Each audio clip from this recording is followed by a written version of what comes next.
I am Daniel Lucas, and welcome to Book 101 Review. Book 101 is all about the books that I read for the last 40 years, and today I have my feature author of the month of October. He's award-winning author, no other than Miss Jennifer Brozek. Hello, how are you? Fabulous like you, Miss Jennifer, and thank you so much from the bottom of my heart. Thank you so much for being part of this podcast. And as usual, can you please introduce yourself? My name is Jennifer Brozek. I am a full-time author, editor, and media tie-in writer. I've been doing this full-time for over 17 years now. Yes. I have a husband, cats, and 1,500 books. I love your cats. Roaming around. Oh, sleeping. So, Miss Jennifer, thank you so much for sharing your talents to the world. We're looking forward for more award-winning piece. And I hope one day I can see it on the big screen or TV series. And what we gonna talk about today? Well, last week we talked about my latest novel, and this time we're talking about the Karen Wilson Chronicles, which is the omnibus of my very first urban fantasy series. I wrote this one, back in 2006 or 2008. I wrote the first three in 6 years, and then like 3 years later, I finished the series. The Karen Wilson Chronicles is an urban fantasy series set in the Pacific Northwest. It does have gargoyles and fae and werewolves, but it does not have vampires. Missing the vampires, eh? Yeah. So how did you develop the story of the Karen Wilson? The Karen Wilson Chronicles started with the novel Caller Unknown, and I wanted to write about a completely mundane person who was thrust into the world, a supernatural world she didn't know existed. Karen is a 911 operator, and through some machinations, she's chosen by the master of the city to be his representative to the supernatural community she did not know existed. So with her, the series was inspired by a painting by Michael Parks called Gargoyles. It is my favorite painting. And it's basically a girl blowing a bubble off the top of a rooftop and a gargoyle jumping out to catch the bubble. So what is the central conflict or theme of the Karen Wilson Chronicles? Well, so Kendrick is the city, and Kendrick is a special city. It is actually set at the bottom of Discovery Bay in between Port Townsend and Port Angeles. And there are a bunch of supernatural factions, mostly human magical factions, fighting for control of the city. And the crux of the Karen Wilson Chronicles is who is the master, because you don't know, and what makes Kendrick so interesting, and the people who want to control it, why do they want to control it, and the repercussions therein of the fights between the different supernatural factions, because there's I think 10 different supernatural factions, and they're not all at war with each other, but 2 could be fighting, and then repercussions happen outward towards all the different supernatural factions. So how did you structure the narrative of the Karen Wilson? Originally, this was it's called a mosaic novel. Originally, it was part of the Edge of Propinquity, which was a magazine that I ran.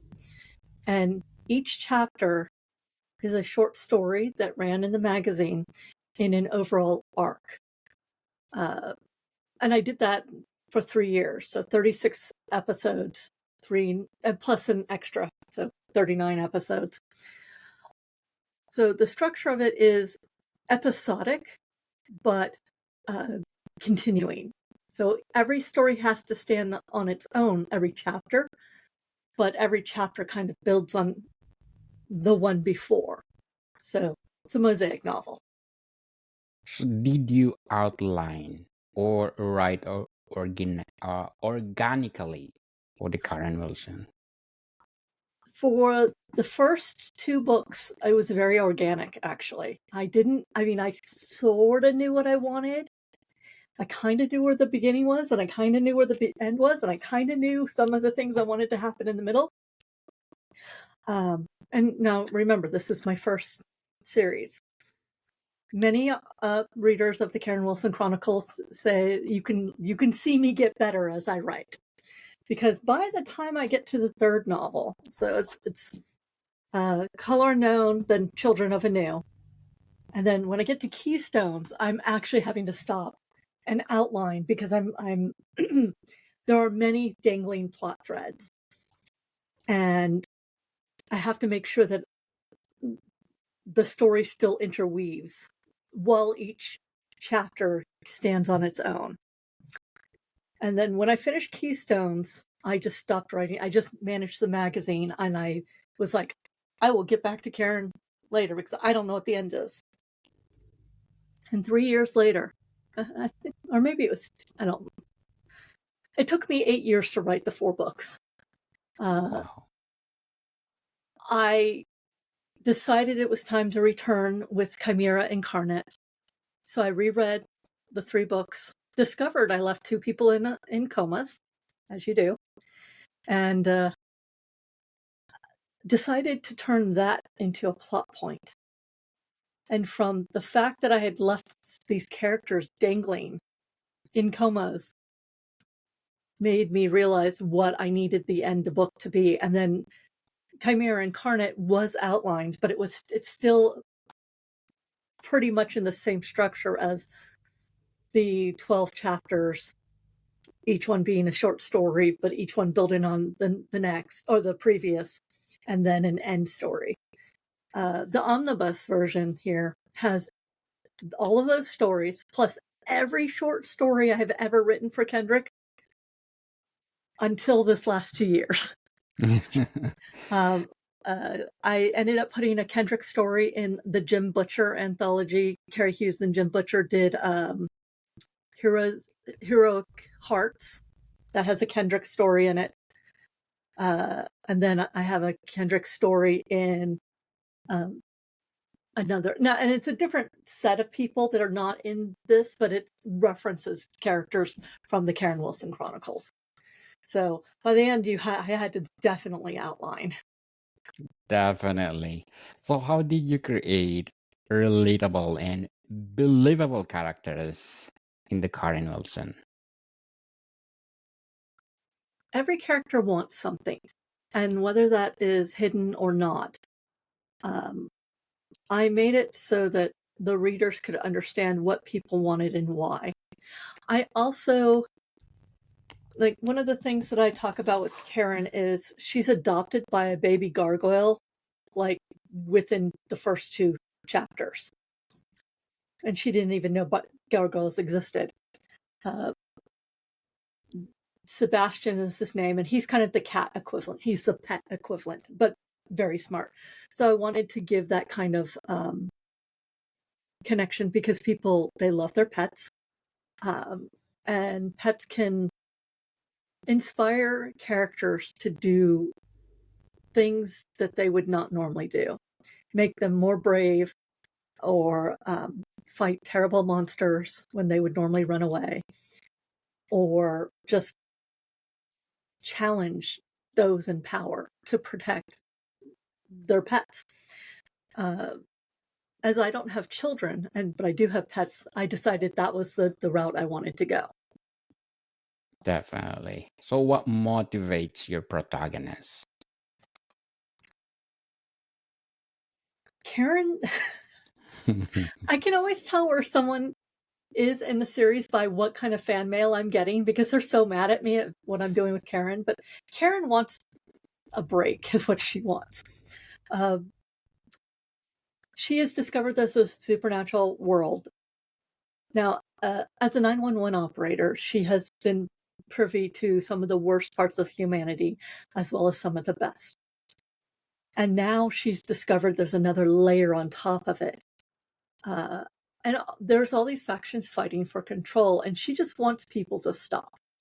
She wants them to leave her city alone. She would like everybody to sit down and have a conversation like adults. And this does not happen. And because she's not supernatural, she doesn't understand the supernatural motivations. She doesn't understand the lure of power and what comes with that. So what Karen wants is to protect her city from the good guys and the bad guys, because they're all making mistakes. Now, this is not to say that she is perfect. Karen makes her own mistakes, but mostly Karen wants a break. Yes. Have a break. Have a Kit Kat. Oh my God. Did I say it? You did. I heard you. So, how did you handle character development and growth for the Karen Wilson? It is not specifically an ensemble piece. The main character is Karen, but there are secondary and tertiary characters. What I did on purpose, not all of the things were on purpose, was I had them start at a point, give them a goal, and had them complete or fail that. As they did so, a failure is not necessarily a bad thing. Failing at something teaches you. So,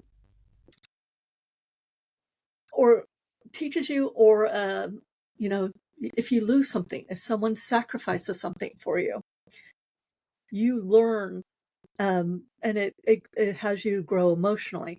I did that with many of these characters. Some of them, there's a redemption arc. There's a couple of sacrifices. Karen at one point decides she knows what's right, and she gets very hard about it, and then she discovers, and the reader discovers, that why she has become so much more hard, and how that has been a detriment to the way she has been representing her city. At one point, there was something I set up in the first book that came into fruition in the third book that I didn't realize I was setting up. I had a tertiary character decide that he was going to sacrifice himself for everyone. And I remember when this realization came in, and I had not scripted it, I had not outlined it, I had not even thought of it, I hadn't even figured out what I was going to do with this part. And I sat down and I heard the character say, "I will be the keystone for us all." Now, those are the sacrificial words. And I realized what that would do. He's a tertiary character. I realized what that would do to the secondary character, and with the secondary characters, how her relationship would be affected by Karen. And I was sobbing. I went and saw my husband, and I was like, "Oh my God, so-and-so is going to die. He's going to sacrifice himself." He's like, my husband was like, "You're the author. Can you can make it not happen." I'm like, no, it's totally perfect. I have set this up. I didn't know I set it up, but it's exactly what needs to happen, because it gives a progression for that character. And then the secondary character, it changes her destiny in a massive way that comes throughout Chimera Incarnate. But I set it back. I set it up all the way back in the first book, and I had no idea that I had set it up. It was just the more details I brought into it, and the way I changed the characters and the decisions I had to make, good or bad, moved them into line where my creative brain went, haha, I know what's going to happen. And I was very pleased with these two characters, how their secondary storyline came through. Because I don't think honestly, I'm not that smart. I mean, I'm very creative, but I'm not that smart. And especially back then, my writing chops were not as good. But by the time I get to the fourth book where I'm leaning on everything that I've already written, I was like, okay, maybe I do know how to write. Maybe this is a good thing. You're very smart, Miss Jennifer. Thank I you. so I'm really assure you're very smart. So do you have a favorite character in the Karen Wilson? Well, I will say Sebastian the Gargoyle is my favorite character, but he is not. I mean, everybody, even my mother, when my mom was alive and read this, she's like, if you hurt Sebastian, you and I are going to have words. But I will I not have a talk to character you in like here. that. His name is John Corso, and he is a collector. You'll notice there are tarot cards on the Yes. cover. These are based on a fictional set of mystical tarot cards called the Todari Tarot. And John Corso is one of the collectors of these tarot cards. And the tarot cards have very specific rules. They cannot be stolen. They cannot be sold. They can only be given away. If they are stolen or sold, the recipient, the person who gets it, terrible things happen, like lethally terrible things happen. And John, when I first wrote him, I didn't realize he was going to be a love interest. But because he has these cards and each card has a different magical power, his character arc and his story opens up like a flower. Now, he from the beginning has told people, I am not a nice person. You should not trust me. Do not trust me. I am not a nice person. Everybody loves him. Every fan out there loves him. And I have to admit, so do I. So while he was not the main character, he was that secondary character that everybody wants to know about. So in the Karen Wilson Chronicles, I wrote a story of his origin story because everybody wanted to know. And you start learning just how not nice this character is. But, it's been 20, 30 years since he started collecting cards. Yes. So how did you ensure the character consistency? I had very clear ideas what each character did, and almost in an archetype. Karen was the everyman. She will never have supernatural powers. It may look like she has supernatural powers, but she doesn't have them. She only has the power that other supernaturals, I won't even say loan her. Yeah. They will listen to her and use their supernatural powers in the way that she wants them to. Whereas John is the collector. There is the gray lady. She is basically you don't find out that she's actually the queen of the Fae until much, much later. And even that is not actually the correct term for what she is. But she has specific wants. Now, there are times when I have messed up. I have 2 sets of twins who are Fae creatures. Theodore and Theora. I can't remember. I can't remember the other two's names, but I got them. I wrote one set, and then I renamed them. The twin brothers and sisters. It looks like I renamed them, and without realizing it. So I had to make sure that everybody knew these were 2 different sets of twins, who were the messengers of the Gray Lady, and so I did make mistakes, especially in that first book. I renamed one of the secondary characters halfway through the book, and nobody noticed until I went back and I mean, because it was a mosaic novel. I didn't notice until I went back and read the whole thing from beginning to end and realized that, like, about chapter 6, renamed the main character because I kind of based him on somebody I knew. His name went from Brad to David, so I had to backtrack, and his name is now David everywhere. And I misspelled Lamiel. She is one of she is the head of one of the factions called Bacchanalia. She is actually based on somebody I knew. I live in the Seattle area. There is a private goth club called the Mercury, or the Merc, that I was a member of. And she's actually based on a person who used to go that I knew there.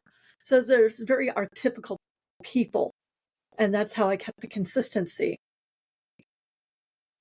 for as much as I could possibly do. And if I noticed that I had messed up the consistency, I had to write in a reason why there was this inconsistency. See, Miss Jennifer, you're really smart. So don't doubt yourself. You're really, really smart, Miss Jennifer. So, how did you choose your story setting in the Karen Wilson? Well, so I live in the Seattle area. I have driven around Discovery Bay. I've been to Port Townsend. I've been to Port Angeles. I have been out on the Olympic Peninsula. The place is amazing. It's beautiful. I decided that I originally set it more on the Olympic Peninsula, and then I realized I needed it a little bit more rural, or urban, I should say, rather than rural. And I moved it. I mean, that was my first mistake. I messed up the indigenous tribes where they were. So I had to, when I wrote the introduction to the omnibus, I had to explain that I made this mistake, and I have done many things to try and fix that in my story, and I've learned so much since I started. But I wanted a fictional city that could exist in the Pacific Northwest, because I wanted it to have the access to the urban life, city life, and the wilderness. The Pacific Northwest is beautiful. You can be at the ocean. Give me 90 minutes. You're at the ocean. You're in desert. You're up a mountain. You're in a rainforest, literally. You have all of the temperate climates practically within a 2-hour distance of driving. And I chose, having fallen in love with Port Townsend, I chose to make to kind of carve out part of Port Townsend and Port Angeles, and set it at the bottom of Discovery Bay and call it Kendrick. Wow, amazing. So, what techniques do you use for world building in the Karen Wilson? So that specific one, the first thing I did, I actually used an Excel spreadsheet to actually draw out the districts within the city, and where there's a central park that is super important in the city. So I designed that, and I used Excel block sheets to basically create where things were so I could keep it in my mind. So if somebody wanted to go from the ritzy part to the industrial part, I needed to know how long it would take them and what districts they would go through. So that was one thing I did. I created a map of the city of sorts. Then I looked at some of the urban legends of the area, and I said, okay, let's start playing with those. I looked at the indigenous people and some of the things that they believed in, and I started bringing in those. World building, also, I had a couple of conversations with 911 operators to talk about how they worked, because you don't see a lot of Karen at work, but you do occasionally have her there. And then, like, Bacchanalia is based on an idealized version of the Mercury. some of the more religious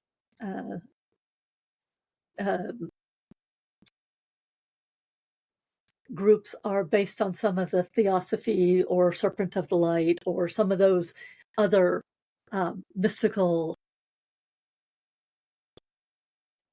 groups is not the right word. Organizations, maybe? Yes. I have an antique occult literature library. I collect antique occult literature. So I would go and I would pick out specific philosophies, books on them, and do a little bit of reading and then see which group that would fit in. And then I created kind of the neutral no man's land, a sushi place called Sushiya. And that one is actually based on my favorite sushi joint. Oh, wow. Down in the San Francisco Bay Area. There's a place in Mountain View on Castro Street. Now, not the San Francisco Castro Street, the Mountain View Castro Street. There's a sushi boat place where I used to live down there. And I put the front part of that is exactly that restaurant. And then the back part I just sort of turned into this nebulous casino / crime organization, sort of maybe teleporting place. It's kind of this nebulous, everybody behaves themselves in sushi. Let's just put it that way. It's why a lot of negotiations happen in that specific restaurant, because it's a neutral zone. Yes, teleportation. So Yeah, well, when you have go gangs sort of just from Japan sort of randomly showing up in a Pacific Northwest town, how did they get there? Yes. So how do you balance description and action in the Karen Wilson? I think I'm better at it now. I think when I was younger, I did not trust the reader to keep up, so I over-described things.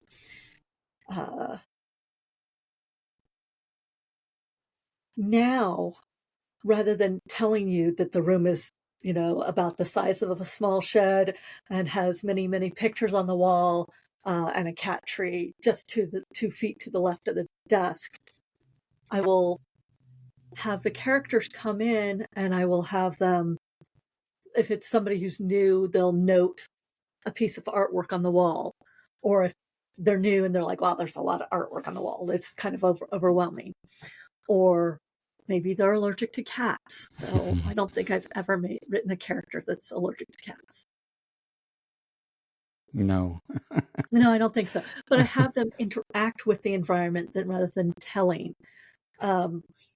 And action-wise, I think we talked about this before, but all action scenes are emotional. They have emotional beats as to why they're happening, what the main point of view character is feeling, and why did they get into the fight? How does this fight go? What are the repercussions?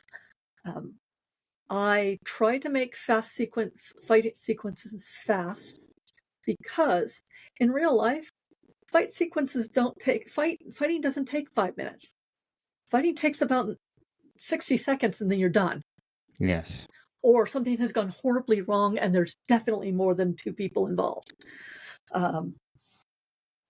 It's just most people who know how to fight, the fight's over very quickly, or they know how to avoid the fight. But that would be boring, so. Yes, for sure, I agree, Miss Jennifer. So to sum up the Karen Wilson Chronicles, what narrative voice did you use? I used third-person close. Almost all of the... Oh gosh, can I say that? Okay, I can still say third-person close, but it did come from different points of view. Mostly it was Karen's point of view throughout the series, but there were points when I started expanding the universe where you had to see other people. There had to be interludes, there had to be stories told from completely separate points of view, because Karen wasn't there, so how would she know? So it's almost a third person universal, but it was based on a specific, it was one point of view per story, or per chapter, I should say. Primarily Karen's, but not always. So third person close ensemble piece. How's that? Yes. Again, Miss Jennifer, thank you so much for sharing the Karen Wilson Chronicles to the world. So can you please invite our listeners to support all your books? Yes, please go to my website, jenniferbrozek.com. I will say that the Karen Wilson Chronicles is self-published. It is the first thing that I second thing I published through my through Apocalypse Inc. Productions, and I get the most money from people buying this specific book. If people care, it doesn't matter where you buy it from. Otherwise, my Shadowrun, my BattleTech, I appreciate you reading any of my anthologies. So thank you. Thank you for coming. Sign up for my website, my newsletter, because I'm now putting secrets in there. I have learned how to do passworded web pages. So sign up for my newsletter before November 1st, and you will get a secret that I'm not telling anybody yet. Yes, people. Let's support Miss Jennifer Brozek, because if you support her, more award-winning pieces to come. So, Miss Jennifer, thank you so much for being part to this podcast. Thank you. Moricon people, see you soon.